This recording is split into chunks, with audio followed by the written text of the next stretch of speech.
Hi, I'm Heinbach and it's good to have you back. Here are 3 of the most experimental loop machines out there at the moment. The Soma Cosmos, the Synthux Academy Spotykach and the Ciat-Lonbarde Cafe Quantum. The risk of you becoming the next Ed Sheeran when looping with one of these is pretty slim. The question is, how deep into the rabbit hole do you want to go? How freaky of a sound freak are you? In this video we'll find out together. We'll be using the standard Buchla red panel scale for freakiness to determine which of these experimental looping instruments is the freakiest. For transparency, I did not buy any of these instruments either because I was part of the beta testing team or I got them as part of an endorsement. My opinions are my own and nobody had a say in this video but me.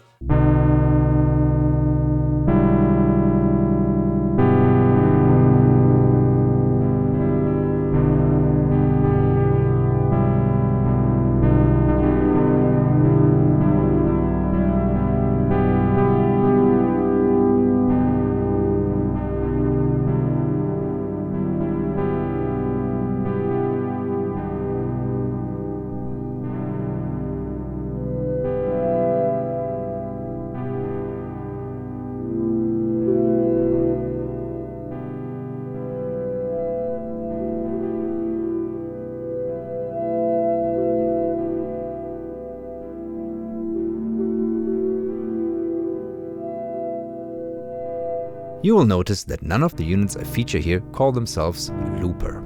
Soma's Cosmos describes itself as a drifting memory station. Like all of Vlad Kreimer's metal box designs, it is a serious piece of hardware. Solidly built, and you definitely don't want to drop this on your foot. In fact, it's meant to be played with your feet. It is Soma's take on Verpatronics, a sound-on-sound tape looping technique that allows you to play back with yourself. I will link a video on that at the end so you can learn more about that if you're interested. According to Soma, Robert Fripp, after whom the term was coined, has 2 Cosmos that he's playing with, which is a pretty cool thing to boast of.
Cosmos has 2 delay modes, a reverb and a granular delay. The delays are modulating constantly, according to prime numbers and chaotic LFO modulation. This results in very alive-feeling loops, and the clever substitute or compress mode lets you decide how the new thing that you're playing will impact what is being looped.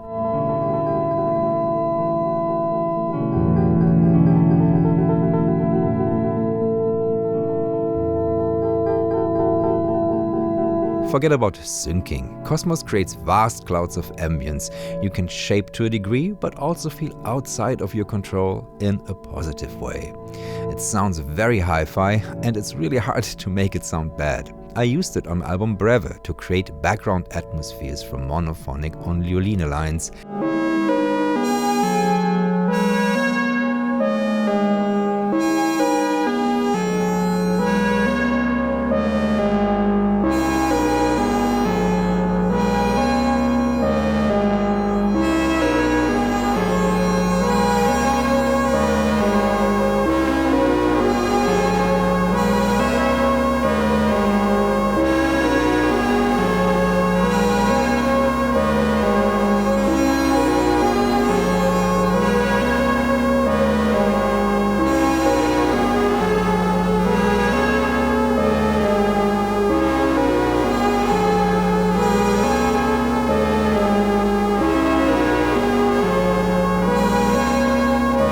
alternative firmwares available, but I so far only used the original one because I know what to do with it from experience.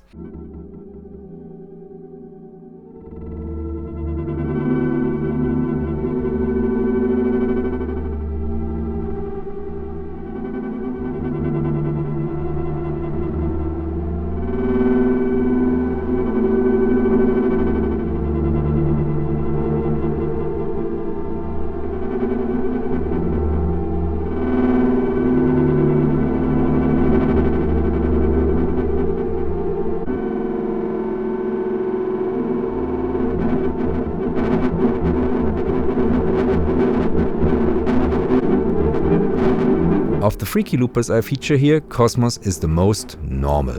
It is made for endless drifting sessions until you experience ego death in a flow state, and it does that very well, as it's all sweet spot.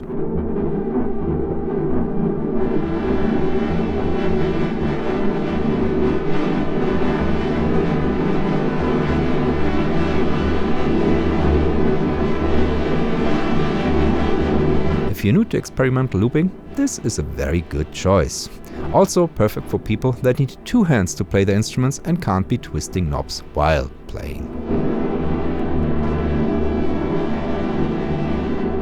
Soma Cosmos gets one red panel Buchla on the freakiness scale from me. You will go on a rather pleasant trip, and when you come out of it, you might want to finish that ambient album you started in 2020.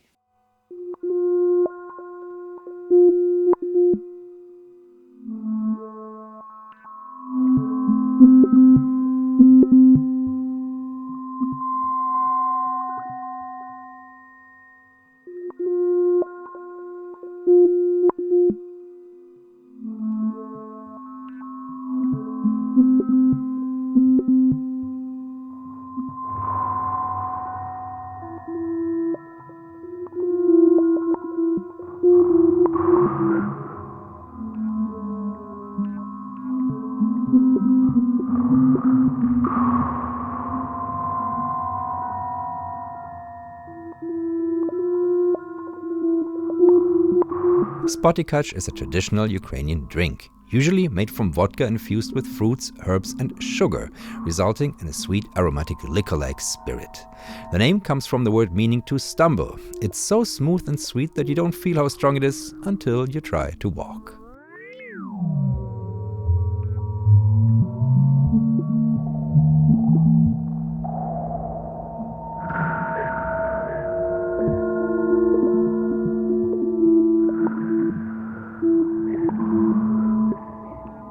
Vlad Livinenko, the second Vlad in this video, teamed up with Synthux Academy to make what they describe as a looping playground. It follows a make noise-like design style, golden touch plates with abstract shapes on black background. Roy of Synthux Academy described it to me as having two morphogenes in one unit at Superbooth 2025. That statement does not really hold up anymore after almost a year of further development, aided by a very active community. It has very much become its own thing.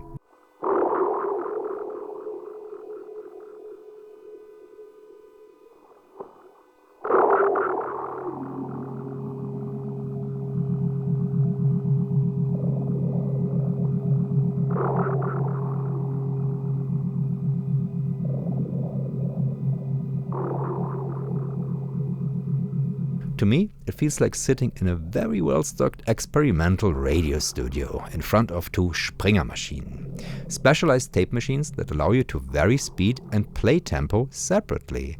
This was an invention actually found in the very first tape machines used by the German army in the Second World War to record and play back signals faster without losing intelligibility. This technique later found use in form of the variophone in avant-garde electronic studios and famously to shape the voice of HAL 2001: A Space Odyssey.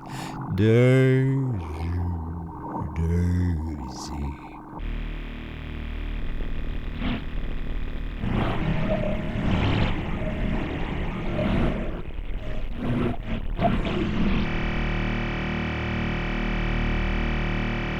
pitch the loop up or down after recording it and then record sound on top, it will pitch the new recording up or down depending on your setting. On regular tape machines, it would just play back at the speed it was recorded, over the pitched down or pitched up playback. Like in a Springer machine, the play and record head are separate. This allows for wonderful pitch shifting effects, but makes it less easy to collage different pitches together.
You can work around that by employing the technique that radiophonic music composers did most of their time, bouncing recordings between the two decks.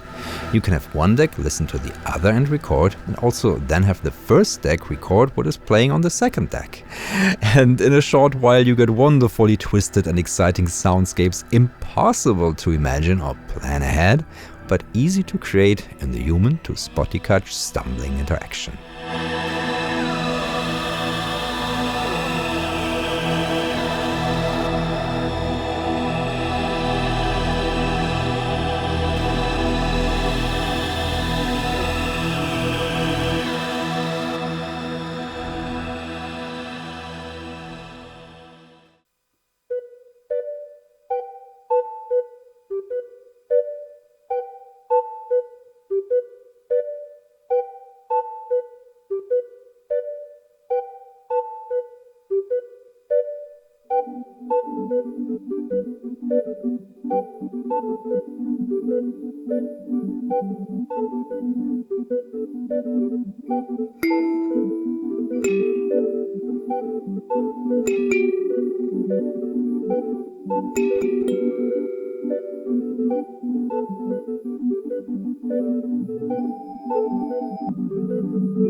I find Spotykach incredibly hard to demo, because once I start, I lose an hour and have made all these things along the way.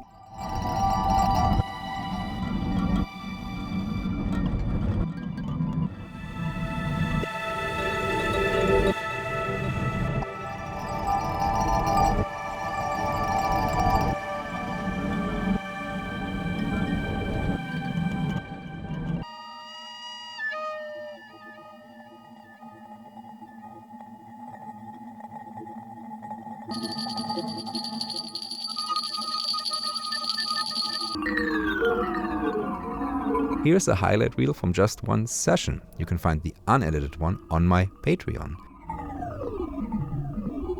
Short form really does this instrument no justice at all, because it's all exploration and finding things along the way.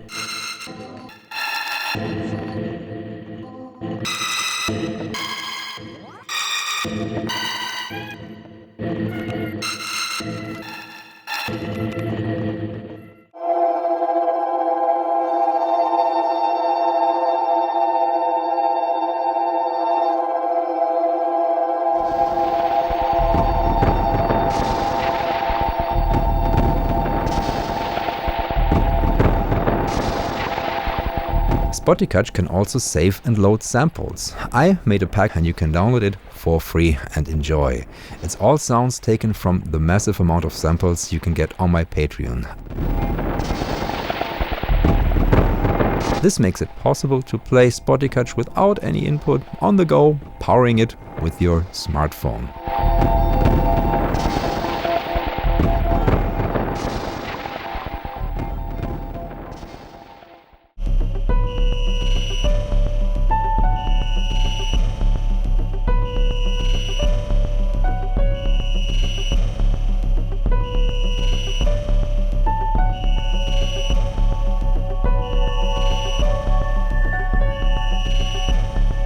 Spotykach comes with a cheat sheet, which to me is always a bad sign. It means your UI can't communicate all the instrument functions on first sight. Indeed, there's a lot of press-alt combos to do this or that function that I would never have figured out without the cheat sheet or the manual.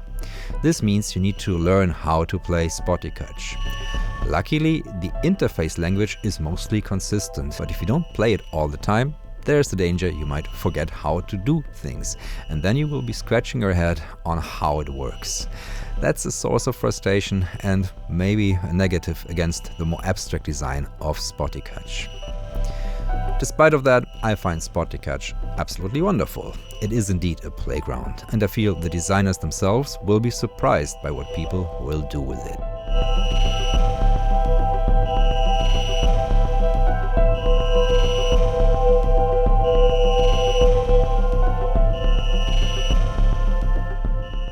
Spotykach gets 2 Buchler red panels from me on the freakiness scale. It leaves you stumbling through ever more fantastical lands, where rich layer cakes of textures grow sky high. Can you flip these into a sweet hook now that you are back? Does that even matter? Do you even have agency here? Maybe you should join an artistic research group.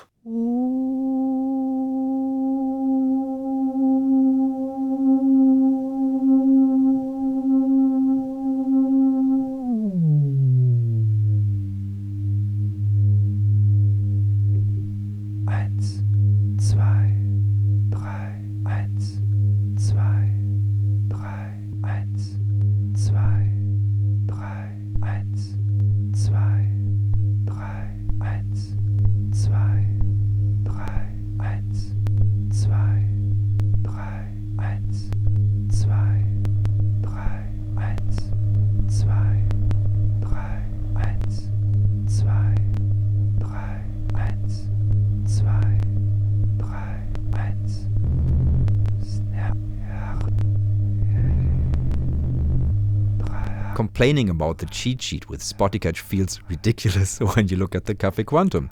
There's no cheat sheet. There's no manual except things that the community makes. There are no labels at all on the instrument, just a mass of colorful banana patching holes.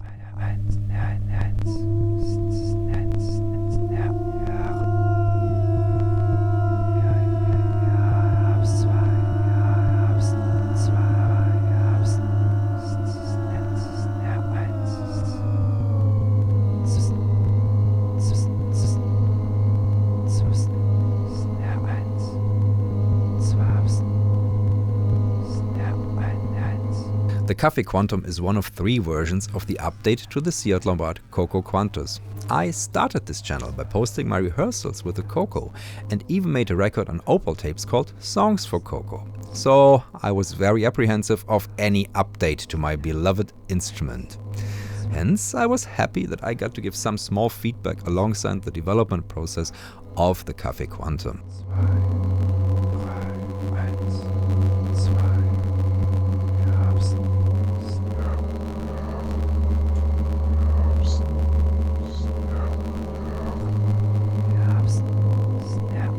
This here is a very early production model, and it has accompanied me to 3 live shows already.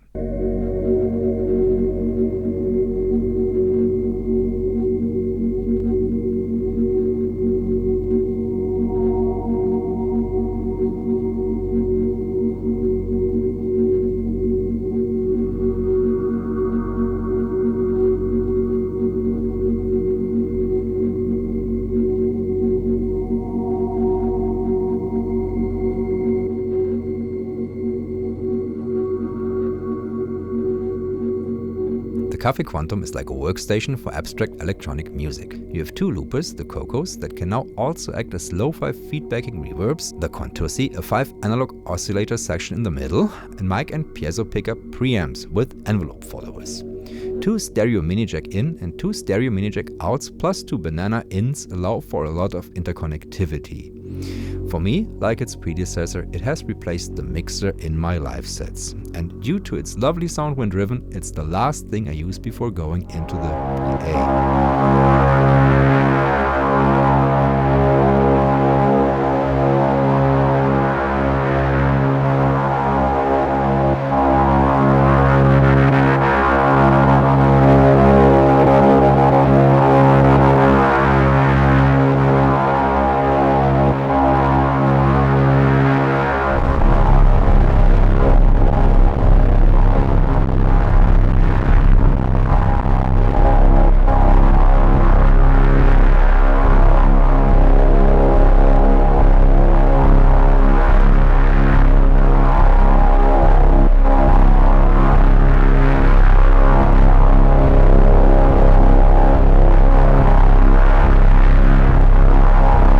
Much of the interaction is similar to the Coco Quantus Mark II, so I can still refer you to a much younger me giving patching advice in this video.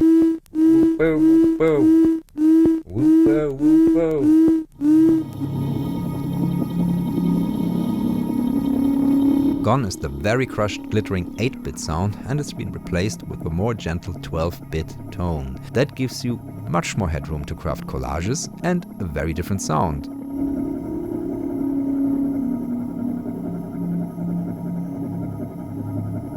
It has an early 2000 clicks and cuts vibe to it, like the records that appeared on Mill Plateau, but with its own unique twist. That is especially notable when you switch modes between reverb and loop.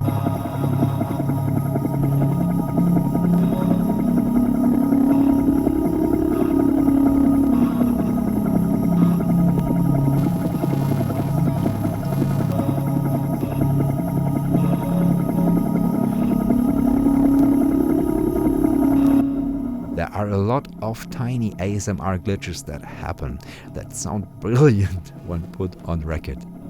These are creative surprises and often very useful in improvisation, since there is also a pitch change happening.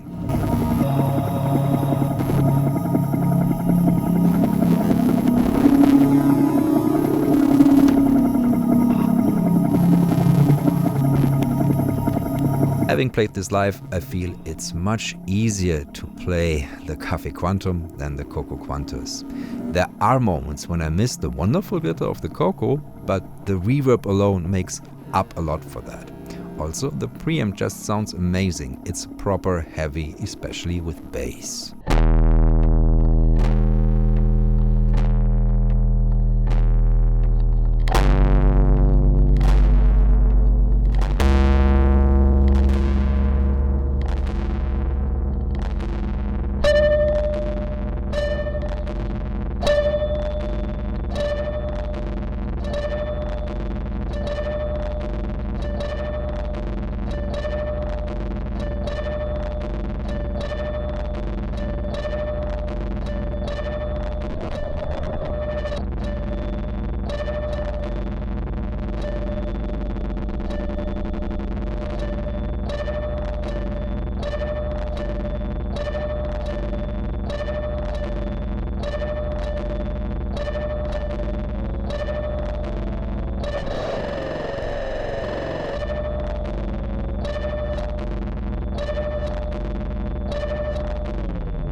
Still, despite the fidelity upgrade, this is not a pristine sounding instrument in the common understanding of that term.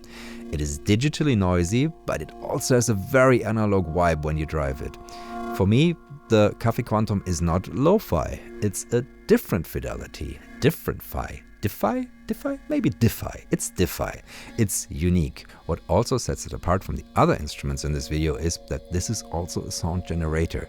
There's 5 oscillators here, you can feedback the reverbs, you can feedback anything to create sound, and then there is the clock noise from the delays themselves that you can use musically.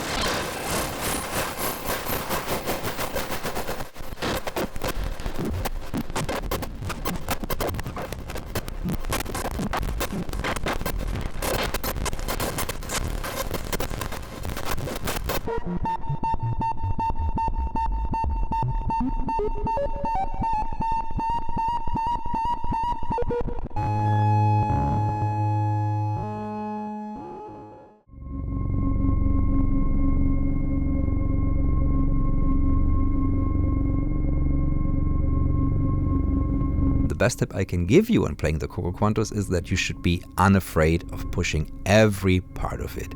Modulation, feedback, audio rate, everything. Even at its vilest, the Cafe Quantum does not sound harsh, and I played it through pretty big systems where harshness would be noticed.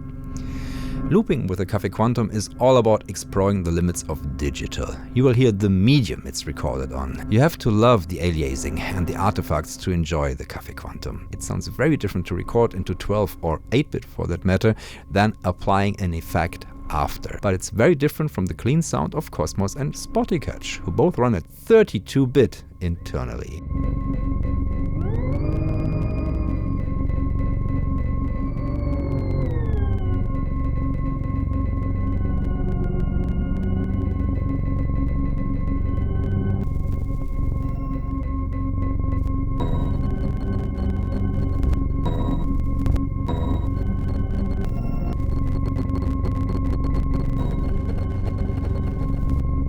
In terms of interaction, you can now also have 2 theremin-like antennas you can route to anything for a bit of magic hand waving.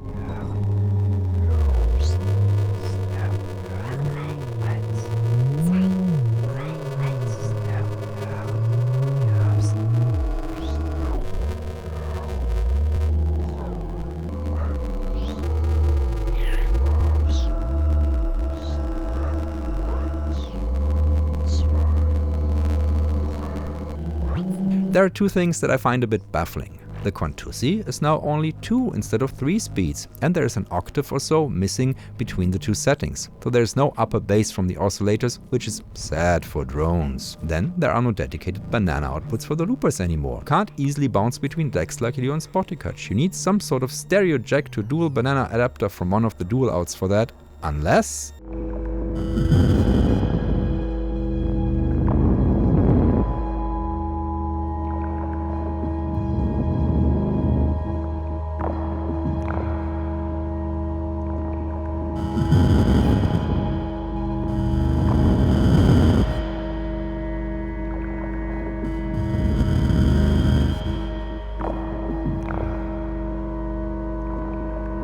The programming of the instrument is open source. You can completely modify the digital part, add an output, for example, and there's a huge alternative firmware out there already by Josh Singer.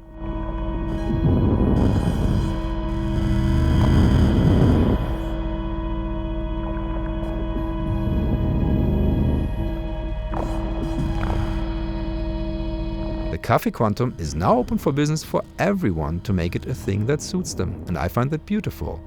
It adds a new layer to design that grew out of a decades-long process of Peter Blesser inventing new instruments. The original Coco lives in my studio now. There I can bath in its raw glitter under more controlled circumstances than on stage.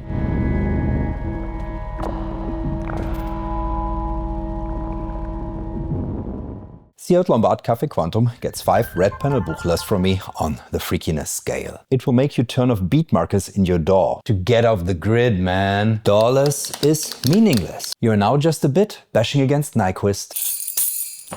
You will jam with jazz musicians and enjoy it. And your sweaters might become more colorful. So which of these experimental loopers resonated the most with you? I would love to hear that in the comments. As usual, you'll find a chunky sample pack from this video on my Patreon, and your support there makes videos such as this possible, so thank you very much. That's it for this video. Thank you all for watching, and I'll be seeing you in the next one.